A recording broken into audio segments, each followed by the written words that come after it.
안녕하세요. 오늘 저희가 함께 살펴볼 자료는 화성 탐사와 미국 IT 패권 전략이라는 제목의 블로그 포스팅입니다. 네, 이게 아주 흥미로운 질문을 던지죠. 그러니까 미국의 화성 탐사가 단순한 우주 동경이 아니라 혹시 21세기 기술 패권을 잡으려는 큰 그림 아니냐? 뭐 이런 거죠. 맞습니다. 마치 과거 아폴로 계획처럼요. 그래서 오늘은 이 자료를 통해서 이 화성 탐사가 미국의 아폴로 프로젝트 2.0일 수 있을지 그 가능성을 좀 깊게 파고들어 볼까 합니다. 네. 그러면서 여러분께 가장 중요한 통찰은 무엇일지 같이 찾아보면 좋겠네요. 그럼 역시 아폴로 계획부터 시작해야겠죠? 그렇죠. 자료에서도 딱 짚어주는데 냉전 때 소련이 스푸트니크를 먼저 쏘아 올렸을 때 미국이 받은 충격, 그 스푸트니크 쇼크 이후에 정말 국가 역량을 총동원했잖아요. 네, 그게 단순 달 탐사가 아니었어요. 어떻게든 소련보다 기술적으로 앞서 있다는 걸 보여주고 또 국가적인 자긍심을 높이려는 정말 절박한 승부수였죠. 그 과정에서 나온 기술들이 또 대단했고요. 사실 그 유산이 엄청납니다. 반도체, 집적회로 IC 기술이 그때 확 발전했고 소프트웨어 공학이나 통신 기술도 마찬가지였거든요. 그러면서 페어차일드, 인텔 같은 기업들이 크고 실리콘밸리가 탄생하게 된 거군요. 바로 그거죠. 그게 반세기가 넘도록 미국의 IT 경쟁력을 뒷받침하는 뭐랄까 기반이 된 겁니다. 국가가 목표를 딱 정하니까 산업 지형 자체가 바뀌고 글로벌 리더십으로 이어진 거죠. 정말 명확한 사례네요. 자, 그럼 이제 시선을 현재 화성으로 돌려볼까요? 네, 지금 AI, 빅데이터, 양자 컴퓨팅, 로봇공학 이런 미래 핵심 기술 경쟁이 정말 치열하잖아요. 그렇죠. 이 자료는 바로 이 시점에서 미국의 화성 탐사가 21세기 기술 패권을 확보하기 위한 상당히 전략적인 포석일 수 있다고 분석하고 있어요. 화성이 그만큼 중요한 기술들을 요구한다는 거겠죠? 맞습니다. 화성의 그 극한 환경 자체가 거대한 기술 시험대인 셈이에요. 예를 들면 통신 지연 때문에 지구에서 실시간 제어가 안 되니까 탐사선이나 기지가 스스로 판단하고 움직이는 고도의 AI, 그러니까 자율 운영 시스템이 필수거든요.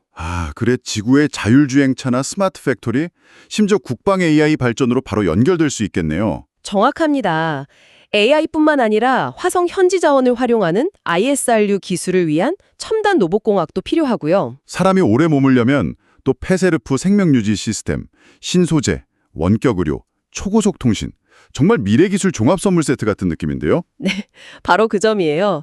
자료 분석에 따르면 미국이 이런 분야들에서 기술 우위를 딱 잡고 표준을 주도하게 되면 이게 단순히 우주 기술을 넘어서 미래 글로벌 IT 산업 생태계 전체에 엄청난 영향력을 갖게 될 거라는 거죠. 과거 반도체처럼요? 그렇죠.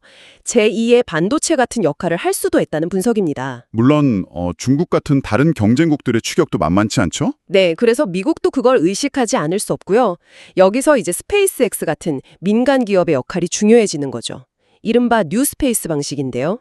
정부 주도가 아니라 민간의 혁신과 효율성을 활용하는 거예요. 네, 이 자료가 또 흥미롭게 보는 지점인데 정부는 큰 비전 제시랑 초기 투자를 해주고 민간 기업은 빠르게 기술 개발하고 비용 낮추면서 화답하는 이 민관 협력 모델. 이게 지금 미국의 경쟁 우위를 높이는 핵심이라는 겁니다. 과거 아폴로 때랑 좀 다른 방식이네요. 네, 상당히 달라진 중요한 포인트죠. 그러니까 겉으로는 인류의 미래, 순수 과학 탐구 이런 거창한 명분을 내세우지만 네. 그 이면에는 차세대 핵심 기술에 국가 역량을 쏟아부어서 미래 산업 판도를 바꾸고 다시 한번 압도적인 기술 패권을 잡으려는 좀 냉정한 계산이 깔려 있을 수 있다. 이런 이야기네요. 이 자료는 화성 프로젝트가 본질적으로 매우 긴 수십 년을 내다보는 국가 전략 투자일 수밖에 없다고 보고 있어요. 단기 성과보다는 미래 기술 지형 자체를 바꾸려는 시도라는 거죠. 결국 정리하면 이 자료의 핵심은 미국의 화성 탐사가 단순한 과학적 호기심 그 이상이라는 거군요. 그렇죠.